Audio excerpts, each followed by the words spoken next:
on time.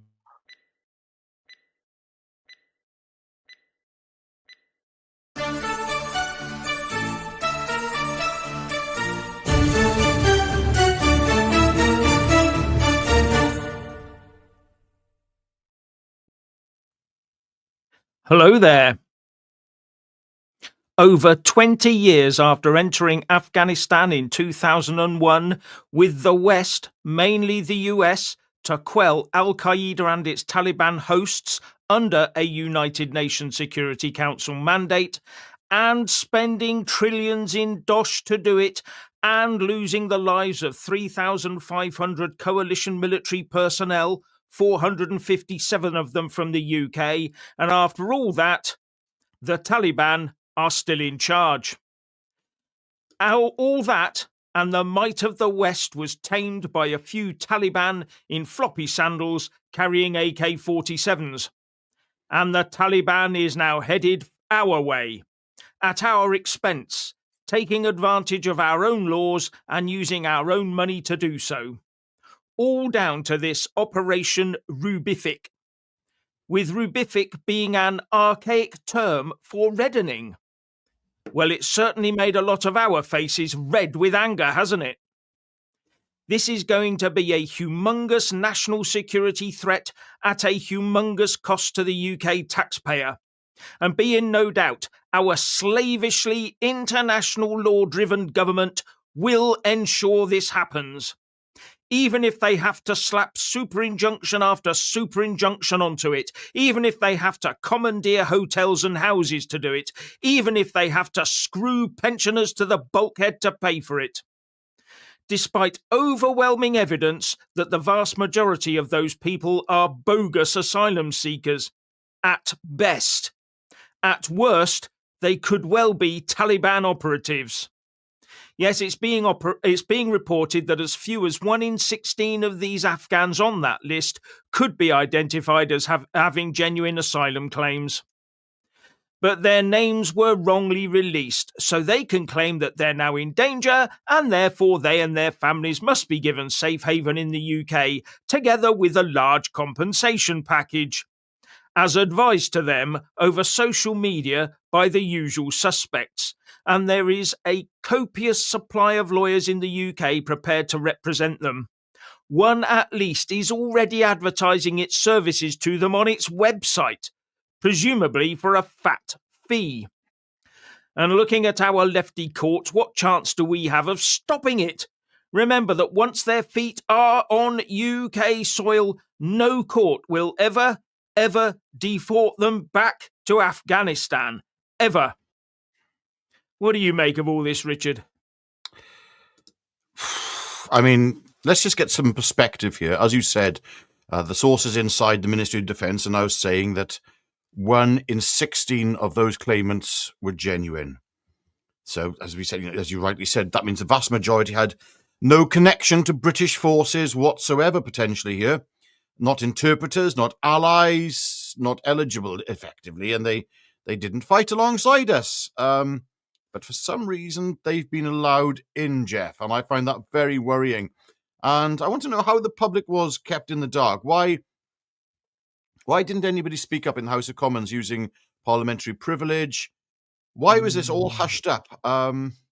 It's quite frightening. I mean, yes, this super injunction methodology has been completely weaponized now to gaslight the British public whilst dreadful things were taking place in this country, things we could all see happening, demographic shifts that were just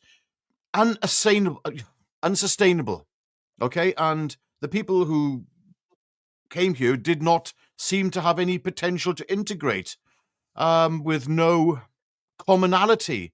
It's all. I know this thing about cultural relativism has been banded around for to justify multiculturalism, but I mean, it doesn't work, does it?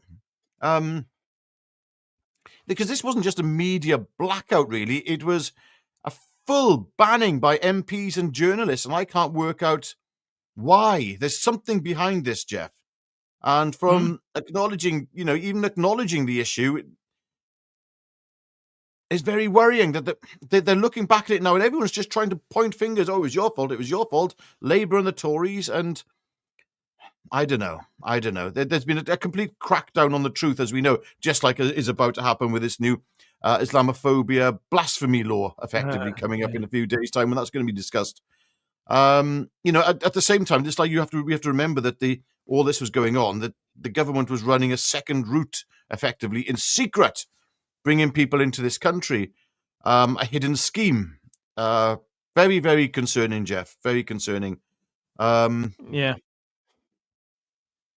Yes. And this is a serious situation we have here, where national security and economics says we have to look after our own interests. Fat chance. Now the government is warning that it will fight hard in the courts against any attempt for them to claim compensation. But there are Brits on that list too, remember, 100 from MI6 and the SAS, I gather. Can they claim? Will they be able to claim? Or because they're in the job, they can't? But all the government will do is send a few lawyers to the courts, wait for the inevitable rulings against them, and cave in with our money and our housing.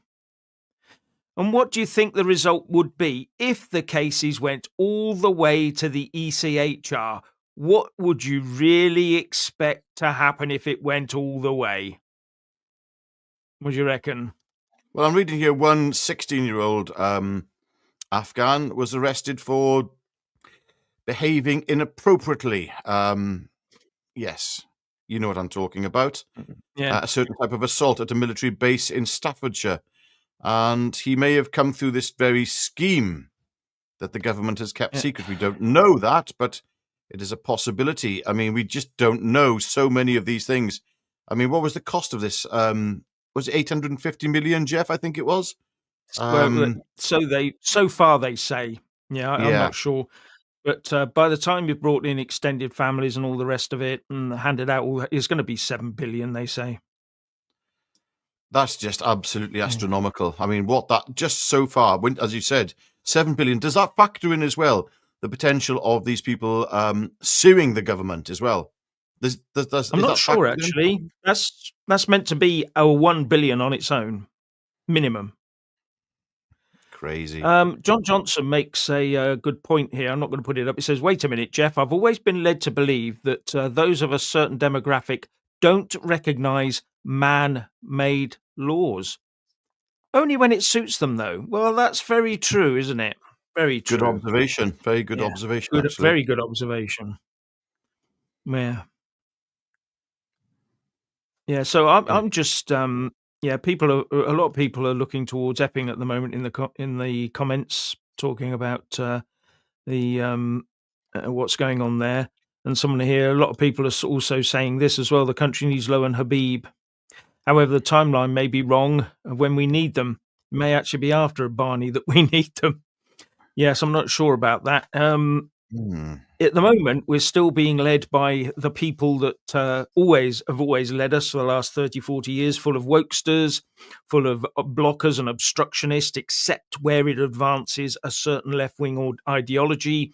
They're all there, they're infesting the whole system right the way from the top down in Whitehall, Westminster, House of Commons, House of Lords, the Palace, and all the rest of it. So, yeah.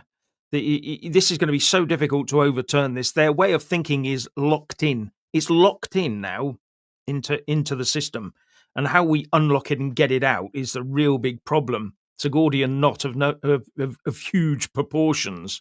Hmm. Now, one thing I will say is that now this super injunction has run its course and reportedly is no longer in force, surely a completely unredacted copy of it, plus all the associated amendments that came about over the couple of years it's been in force, can be placed online for all of us to see.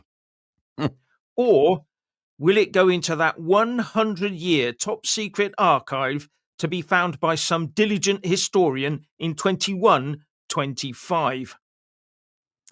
Question? What do you reckon? I reckon it's going to be hidden. It's going to be gone. It's going to be shredded Yeah. or Yeah. archived. We'll never Yeah. see it. We'll never be able to. No one will be able to look at it and say, actually, why did you do that? How come he didn't tell them? How come he wasn't? How come, as we're led to believe, the Prime Minister wasn't allowed to know? Surely that super injunction had something in there that talked about who should know and who shouldn't. And surely it would have said, I don't know, Prime Minister, Defence Secretary, Home Secretary, the Chancellor who's handing out the money. Where was the money coming from for all this? How was that bypassing the Chancellor?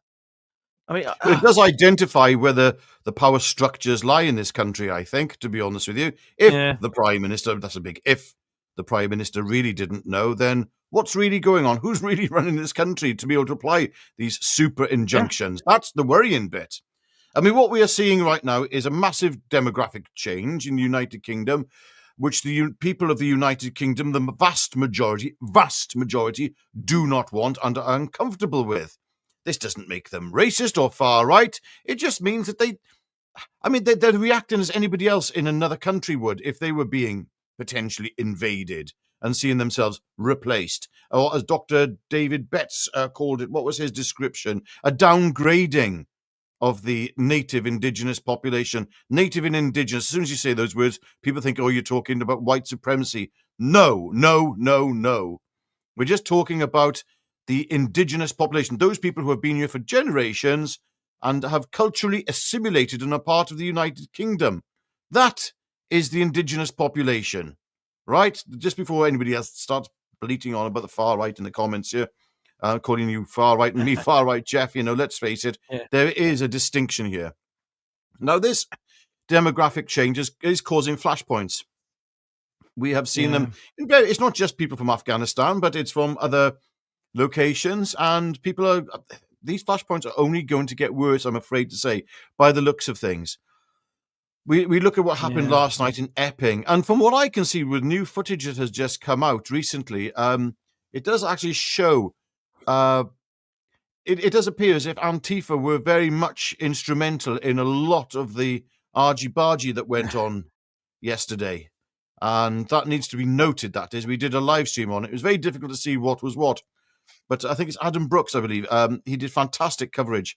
And it was also mentioned on GB News. I think it's the Reform councillor or mayor or somebody local there anyway, representing Reform, did say that he believed that there may have been some form of antagonization, from what I can gather, if I read it correctly, what he said on GB News last night, by the police. That they didn't police, they did it all right, we'll say. And it's very strange how these people were not just, why these protests were allowed to take place. Look, I know that there have been protests done by Jewish groups, for instance, in London, who were told, you can't protest here whilst these pro-Palestinian marches are taking place. It's too dangerous. We have to keep you completely apart. So if there was a demonstration, a counter-demonstration by the Jewish people, then that had to be in a different part of the actual city of London. And yet, these people were almost it appeared as if they were being pushed together at one point. I don't know, Jeff. Very, very strange. Yeah, it's a very strange set of affairs there. Yeah, but going back Glenn to Piper says, as Glenn Piper says, turn up on September the 13th, unite the kingdom. This is the free speech rally in London with Tommy Robinson. Absolutely. Go and give your support. The more people that are there, fill the streets of London up. Just make the presence known. Now, I'm going to ask another couple of questions about this this court injunction. Did Queen Elizabeth II know? I think she was around just about at the time, was she? At the end there. And did His Majesty King Charles III know? And how many non-disclosure agreements were signed and warnings given under the Official Secrets Act when signing up to this Operation Rubric? Because there must have been a lot of those made. There must be thousands of them. I mean, when people are told, right, you're flying this aeroplane from Afghanistan to Britain, it's full of people. You are to say nothing. Sign here. Every single aircrew, member of the aircrew, the ground crew at both ends. Yes. And then you've got, when they get here, all those people that are involved in rehousing them. How about them? They all knew.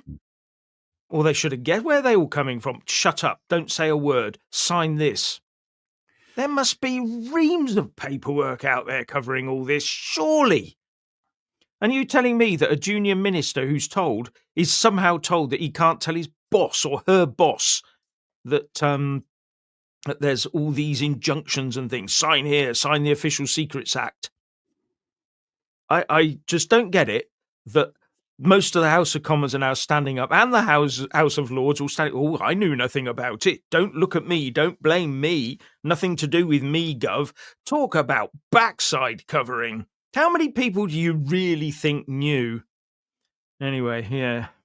Makes you wonder, Here's Jeff. a few little sort of pictures that I got these off of Wikimedia Commons. This is mainly the Americans operating out in Afghanistan, and some of the pictures that were taken while they were trying to interact with the locals. And you could see the difference between what they were operating in and what they were used to back home. There's a massive step change in culture, shall we say, between the two. And then we have this one, soldier with young kids. And they do seem to feature in this quite a lot. I think this was part of the Hearts and Minds operation, trying to get the children and the people to interact with them as all part of it. But then again, there was always this as well, so they had to send these across as well.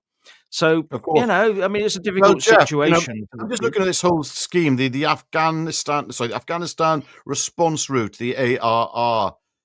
This was the scheme being used to relocate these people to the United Kingdom, we'll say.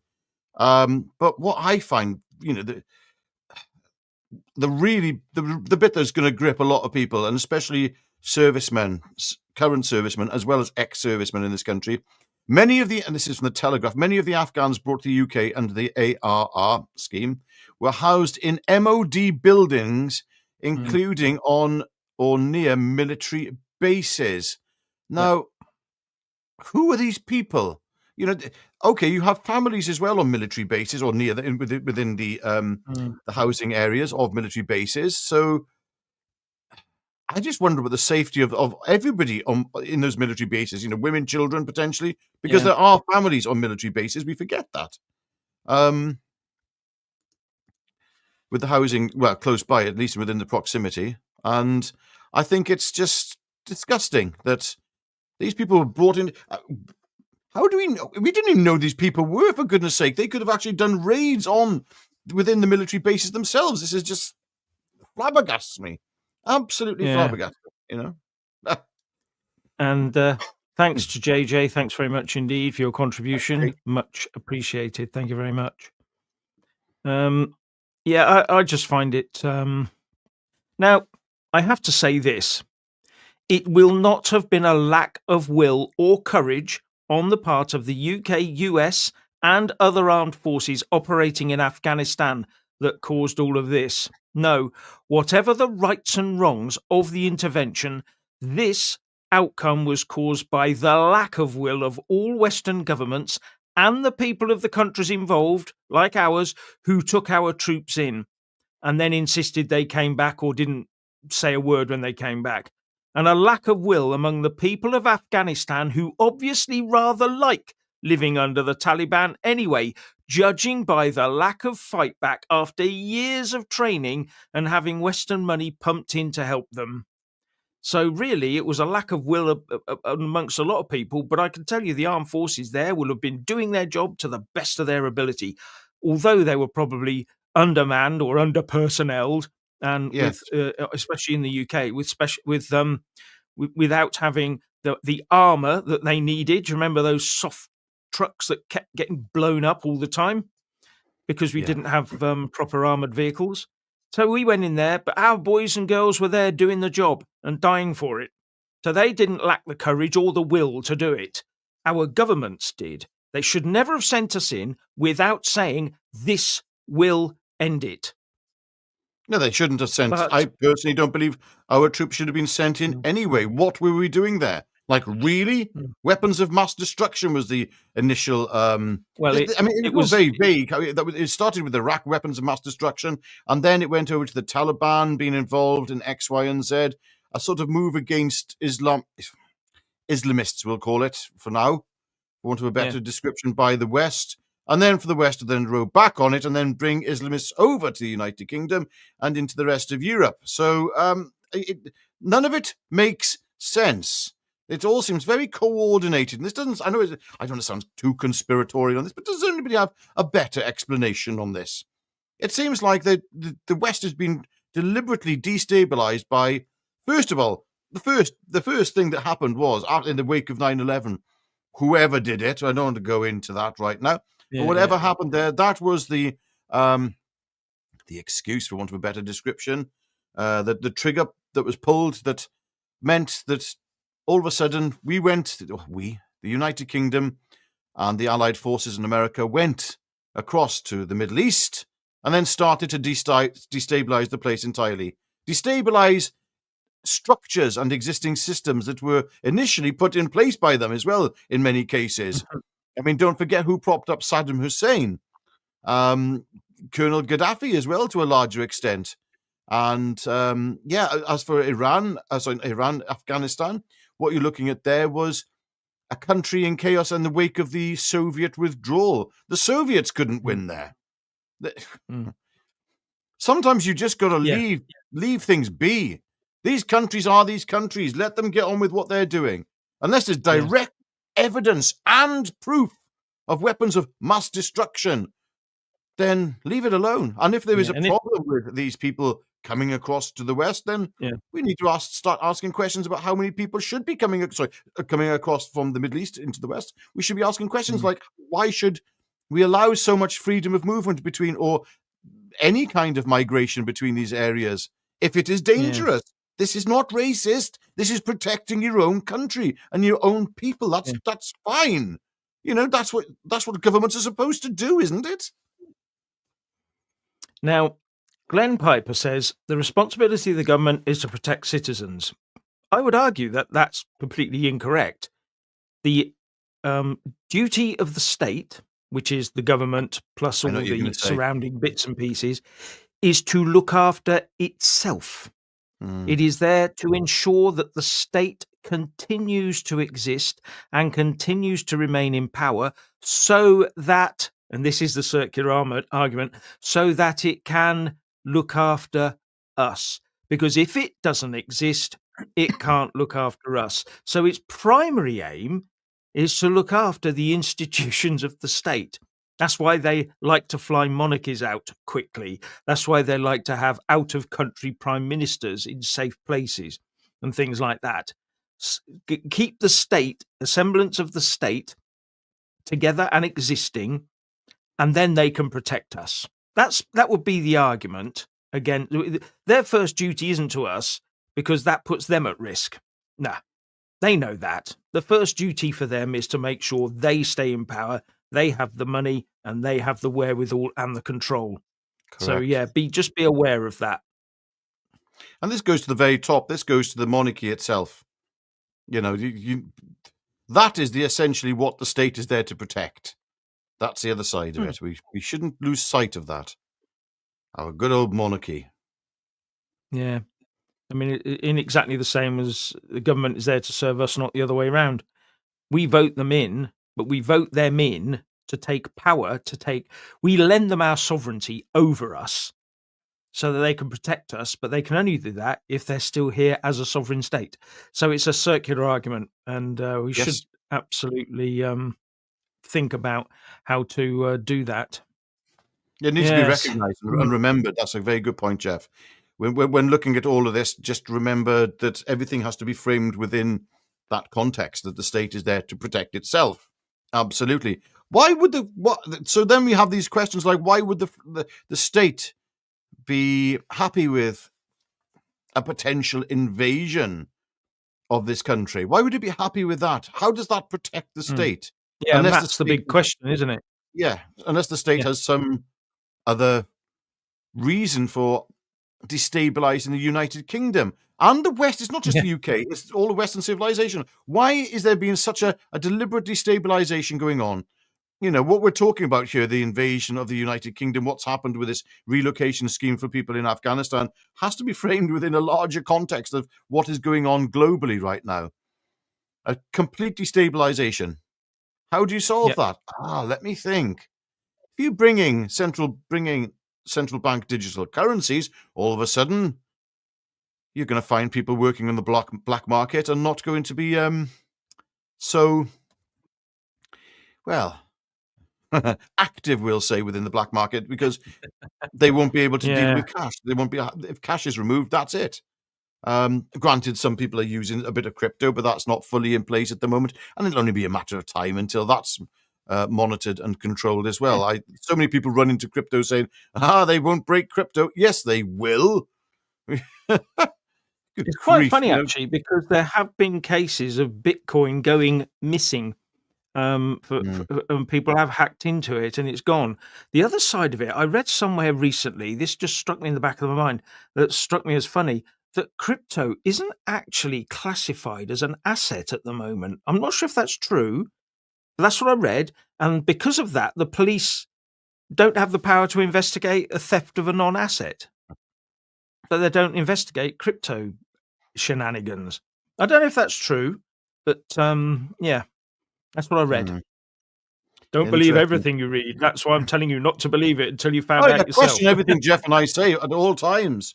Yeah. He spends enough time questioning what I say. The cheek of it.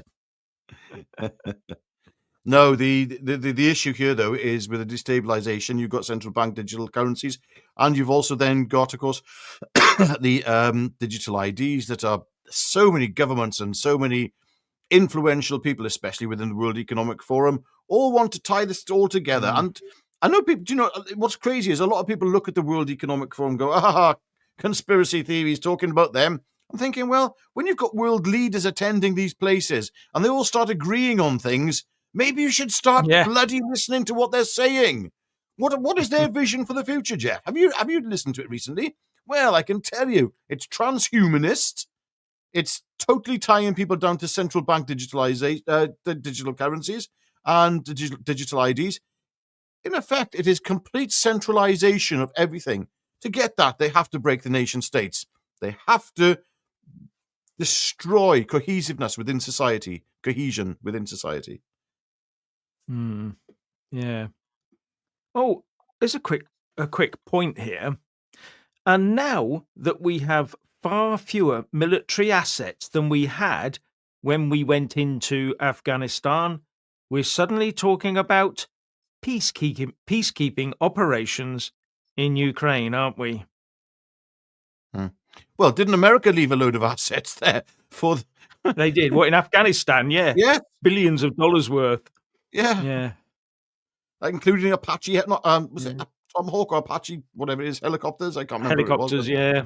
Yes, good grief. Yeah, all right. That was a good idea, Biden. Again, it makes you think, how inept do you have to be to leave a previously perceived enemy, the Taliban, with billions of pounds worth of military equipment, some of the finest equipment in the world? What's going on there? Well, I think they took the view that wearing sandals and carrying an AK-47 didn't give them the wherewithal to fly an Apache. I don't know how true that is, but anyway, Truth Junkie says, as a former British Army soldier and MOD armed officer, I find all this very disturbing indeed, and so do I. I mean, I spent 26 years in the military, and I find it extremely puzzling about what's going on, especially when you're sending spreadsheets by email and stuff like this.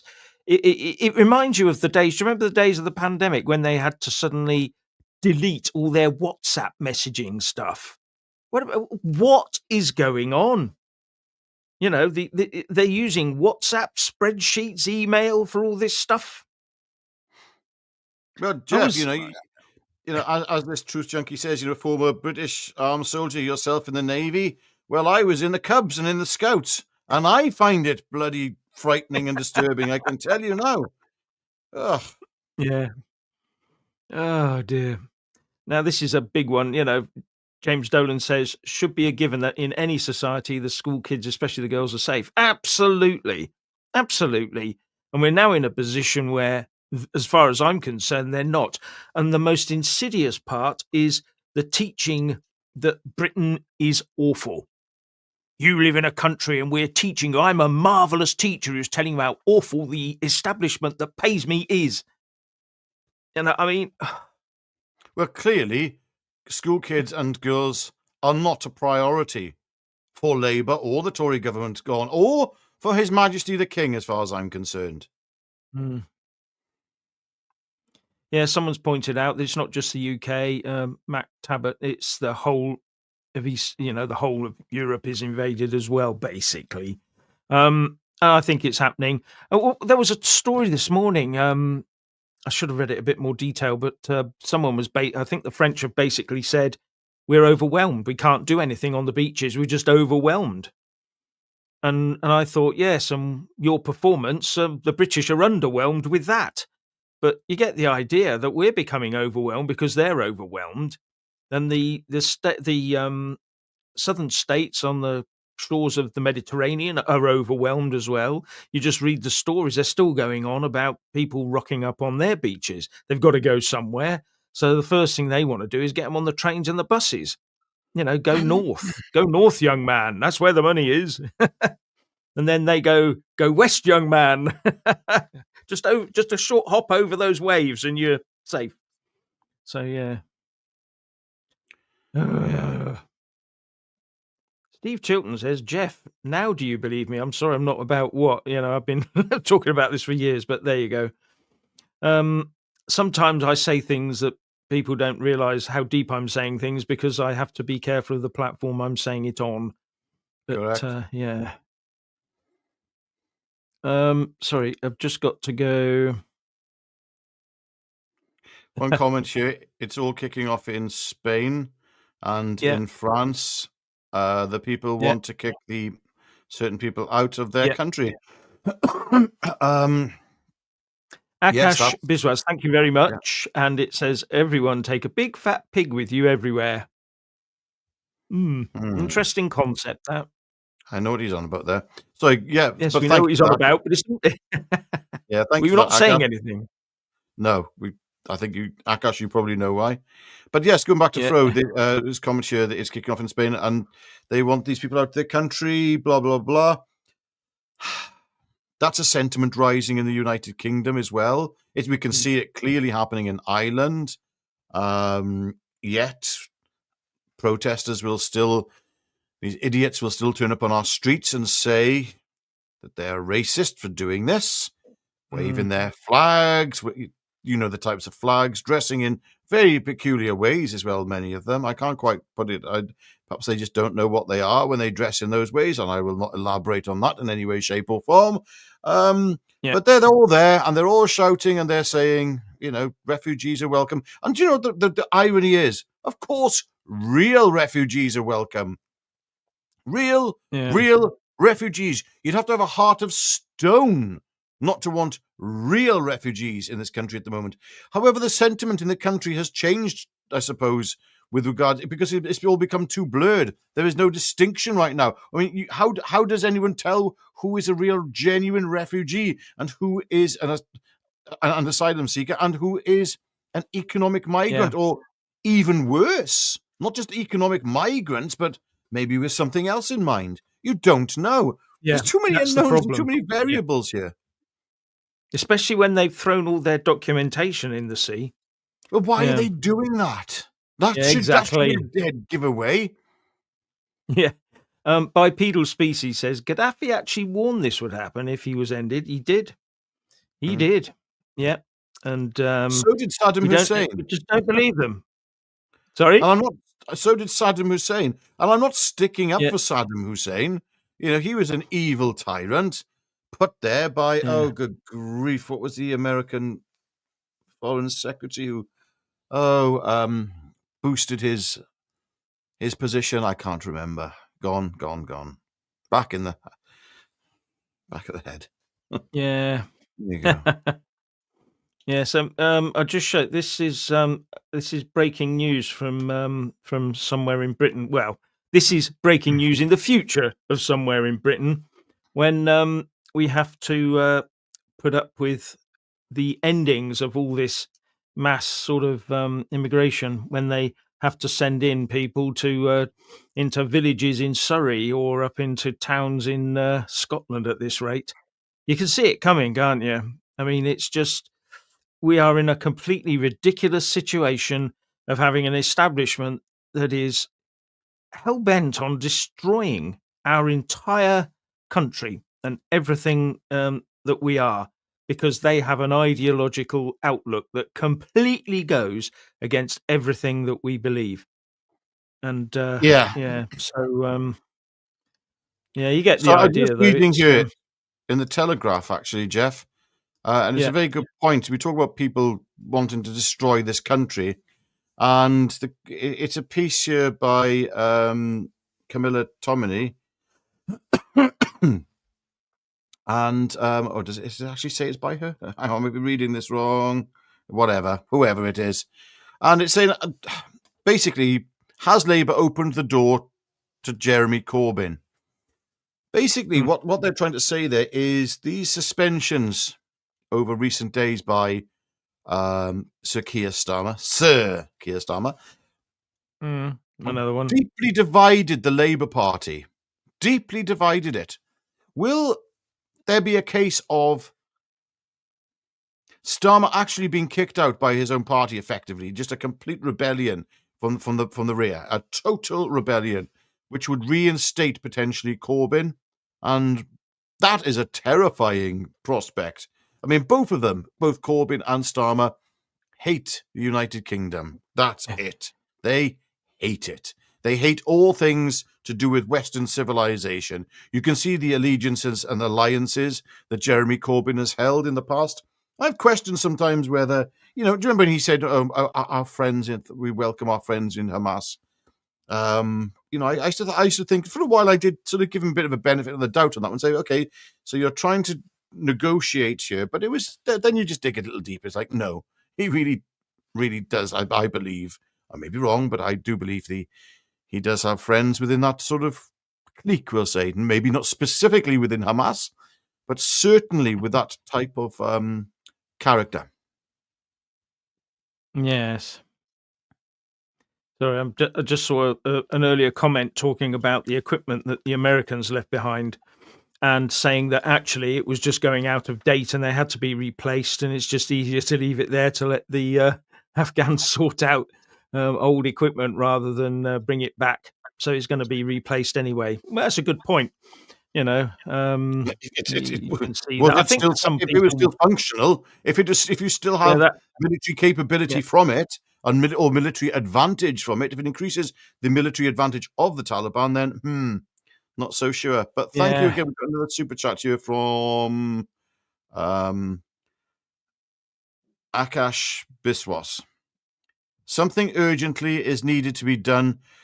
The left-wing parties will flood your country with immigrants to use them as fixed voters forever. They will never go out of power at this rate. Well, I that's think, actually made easier by the fact that we don't have children anymore. Because we don't have children in 20 years' time, we'll have fewer voters from that are born here, so from generations past. So that this is an inevitable result. It's inevitable because of that, and it's how do we address that? And if you think, oh, we'll just stop all immigration, we'll all die out anyway because the birth rate keeps going down, and then we all die out because there's only old people left. a lot of these people So coming in here illegally and being brought in aren't contributing towards society, so it doesn't matter. They're not. They're actually a cost to society as opposed to being a benefit. That's the unfortunate reality of this. That many of those who come here illegally are not contributing. and Um, that's why so many are brought over. They bring over so many because they're hoping that 10% of them will be productive. yeah, It's simple. yeah. I think there's another reason, but also you mentioned the children Yeah. as well, though. when you combine the introduction of people from other demographics, from other nations into the United Kingdom, who will almost certainly be voting for Labour or left-wing leaning ideologies, you then couple that with the reduction of the voting age as well down to 16. Yeah. And I think you can Yeah. quite clearly see that, yes, Labour are trying to rig the votes. Although I do think that that's going to come and bite them. Because as we saw in Epping yesterday, a lot of the people, there was a point where, yes, there probably were local lads, young lads, who were fired up by the opposition, by the Antifa mob turning up. And you can see the Antifa lot provoking them. You can see it. I was watching it. And that seems to be the case. And the thing is, those young lads now, who were the majority probably there, within towns where demographic change is taking place, where these types of hotels are, they're not going to be voting Labour. And I think that might be one of the reasons why we've seen such an incredible swing on social media, particularly on TikTok, towards reform, which is quite interesting. That says a lot about the future. Not the millennials, forget them. But this is more about Generation Z. You know, also don't forget the millennials. Generation Z. Yeah. Now, Martin Cook says, Jeff, you had a video of a long-haired hippie lawyer on the other day. Now, that was Stephen Barrett. He's pretty well known on the internet. He's got some good views on the law and what's going wrong. However, one of the things he did say in there, which seems to have sparked a bit of backlash, not just here by Martin Cook, by others on other videos and streams who've done since then, and on the video itself, was they take issue with the fact that he said that he believed that the average Bobby was sort of a decent chap, and it was all the badness was coming down from above. And a lot of people are saying, no, just look at what they do on the ground. Now, you could take that both ways. They're either being put in a position that they have to obey what's coming from above, which, from my thinking, the British Bobby, the whole point of a British Bobby is they each have their own warrant card and they each swear an oath themselves. They're not meant to be a paramilitary grouping. They're meant to be individual coppers in areas of town, villages, and all the rest of it, who know their area, know who to cuff round the ear, know who to talk to get information about what's going on. But we seem to be turning into a paramilitary force, and I think that has got a lot to do with it. More and more we're seeing the police being dragged into London, put on their gear, and go out there and face the far right. I think we're turning policing from the policing by consent to us being consented to being kicked. And whether that's top-down driven through culture, I don't know, and culture within the force. But I would think that most policemen must be. If they're not, that means they're recruiting them on purpose as as psychotic people. Jeff, it's one thing, but I think there's a distinction to be made here as you sort of pushing towards here. That is, you have the Bobby on the beat doing his bit and making his own decisions independently. But when you're all gathered together, you can't be individually making individual decisions. You're going to be going to the guy at the top who's going to be saying how everyone's going to, it's like having an army on the front line there where every soldier has got just do what you want, chaps, No.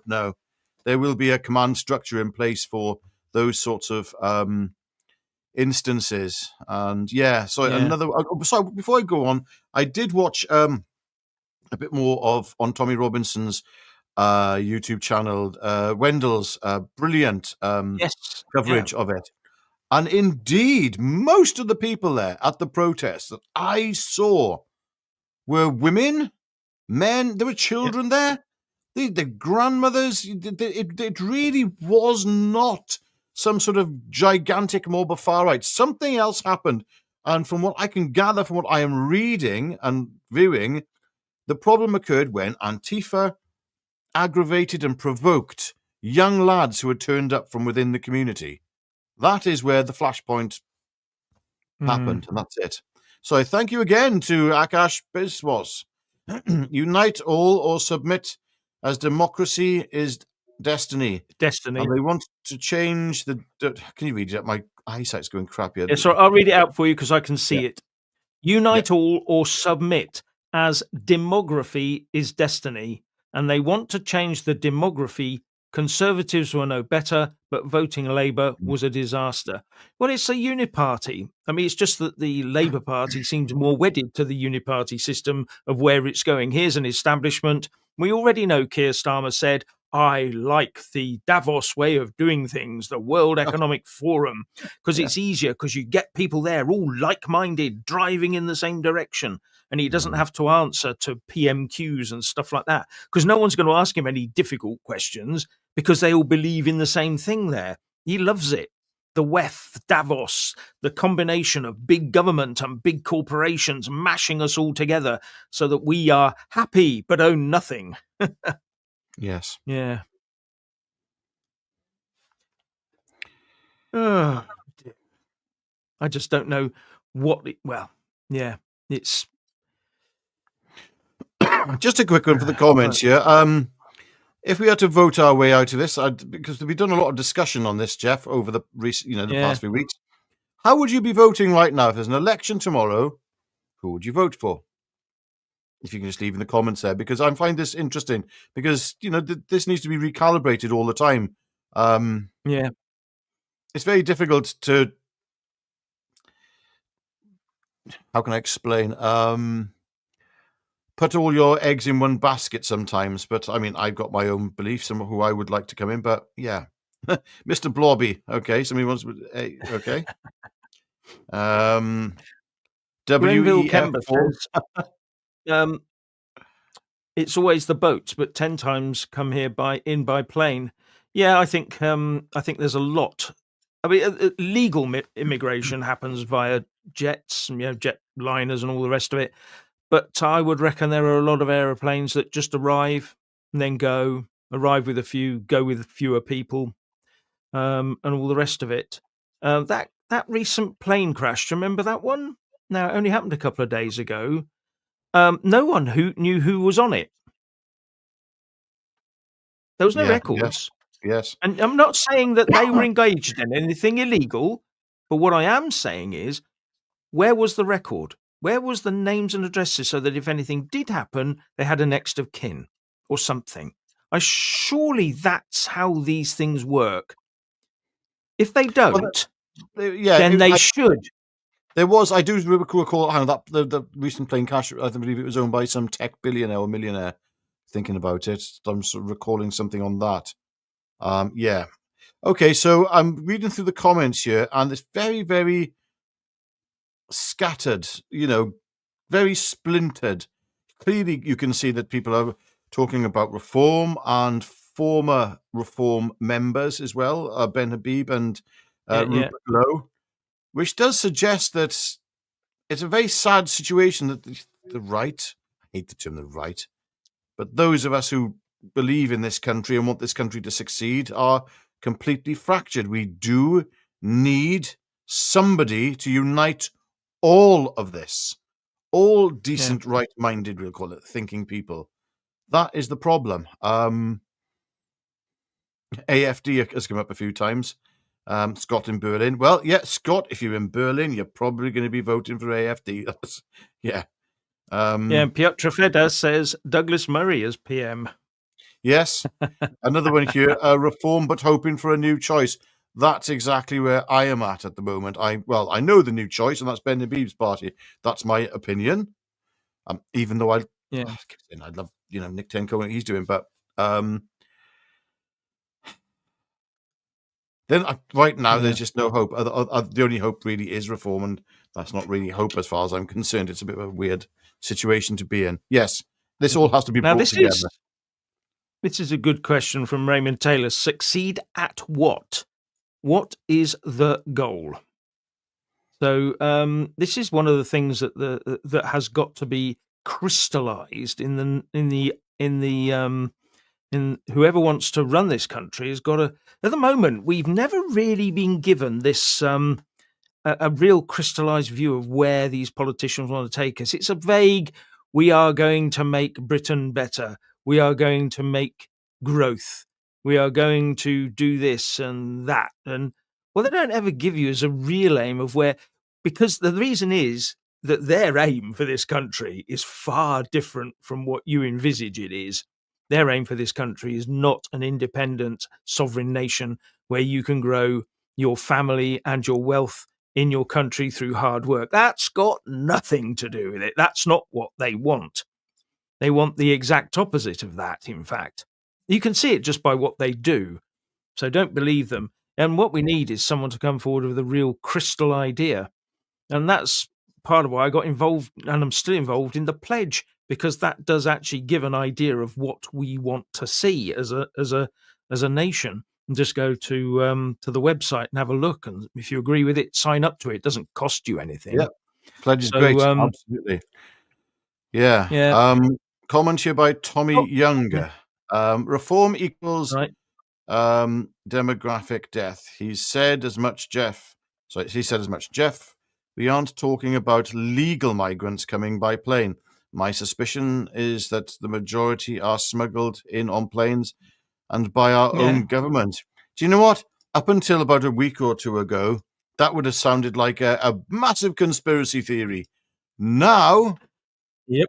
it's front page news. Well, I've always had my suspicions on that one. As I said just earlier about that one plane crash, no one knew the names, and they were meant to be leaving the country, and no one knew their names. So, or they may have, but it didn't immediately come to light. They didn't tell you. It just said, "Oh, we don't know who's on there." Ooh, wow. So, yeah, I do believe. I think you're right. I'm not. What I said was that particular plane. I'm not saying was involved in anything like that. Yeah, yeah. But there are so many little areas around where you could get an aeroplane in quite quickly and land under radar cover and all the rest of it. So, yeah, especially if you've got a pilot who knows the area well. Yes, Yes. and the thing is, as well, what we have to realize is deportations are taking place all the time. I was just watching something about there's a few thousand Sikhs left in, I think it was in Pakistan, or was it Afghanistan? I can't remember, and they're now down to a handful Yes. left, Yeah. relatively Yep.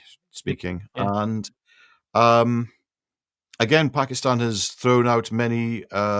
Was it 700,000? I believe Afghanistanis. Yeah. I was low. Yeah. Yeah, Yeah.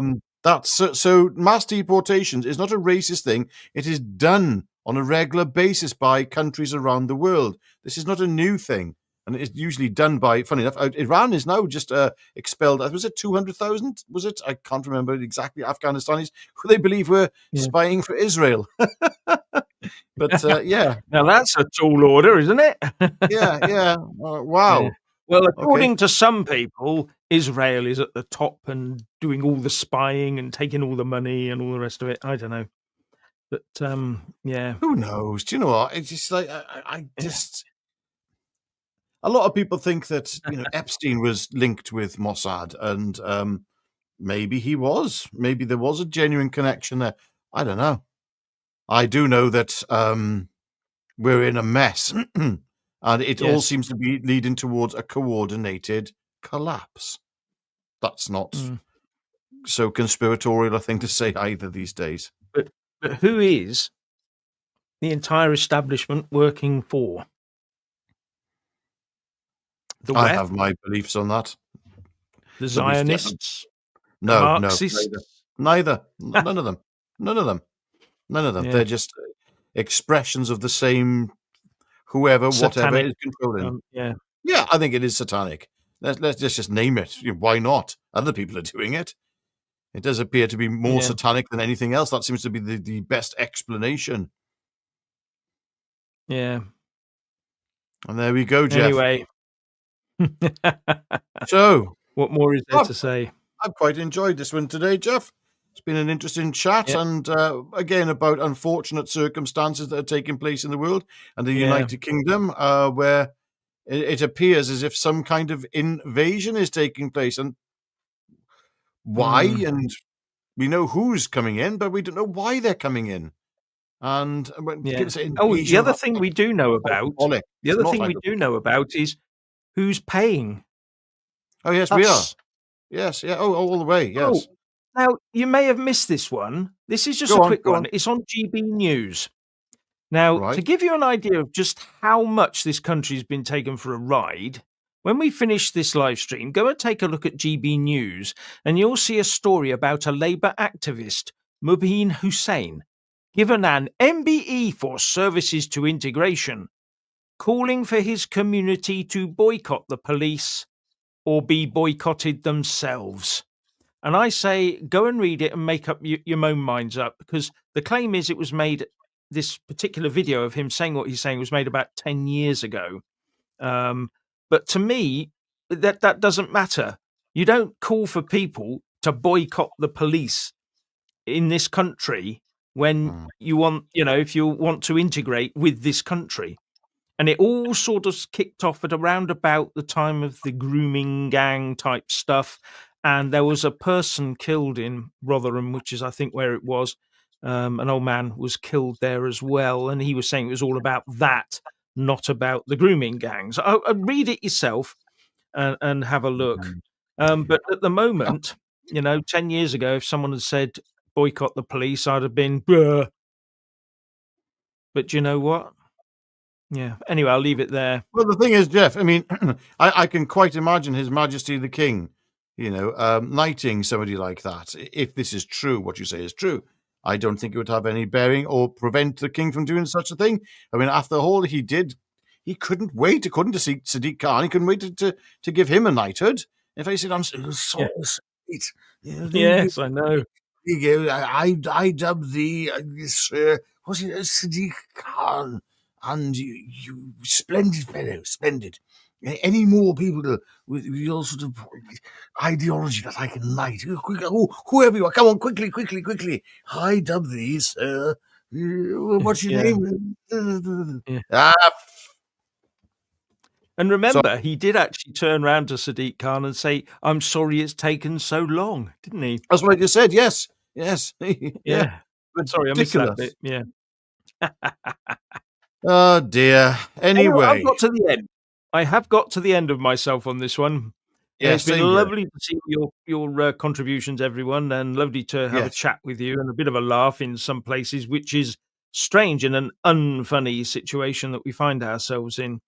And you have to wonder where we go from here. Because we're, as I said right at the beginning, we are paying for our own demise. Now, didn't someone say something like that back in the 1960s? Anyway, I think that's everything I've got to say, other than like, subscribe and comment below, become a channel member for less than the price of a pint in a London pub every month, because that's wonderful. I go to London now and again, and I'm absolutely shocked by the price of beer. I'm shocked by the price of beer in London. I went into a pub in London once. I was doing a gig in a pub called the Pig Owl Club. It was at the time. I was playing there. Back in the days when I used to be a musician, don't you know? Used to play the West End a bit. Anyway, I was in some pub somewhere there, and I said, "Oh, can I have a pint of that there?" And he said, "Oh, this one is a bit of a better pint." I thought, "Oh, okay." He said, "But I don't want to lose a sale here." I mean, lose a sale? I just want a pint of beer. My goodness. You swear we were dealing with stocks and shares. All I wanted was a pint of whoosh. Well, anyway, yes, thank you everyone for joining us in this little ramble. And God bless you all. And let's just pray that this country can somehow come to a peaceful reconciliation with itself. And we pray as well that if possible, that there are those who wish us harm, that they may come to know a better way of doing things, and that they may have a change of mind and repent. Yes. There we go. And as JJ says, stay strong and enjoy the afternoon. Yes. I'm not sure. That note, go on. Yeah, let's just go. Let's go. And on Come on, I note, want to as well. Go on. Yeah. Right. It's a goodbye from me. Goodbye from him. Goodbye. Goodbye.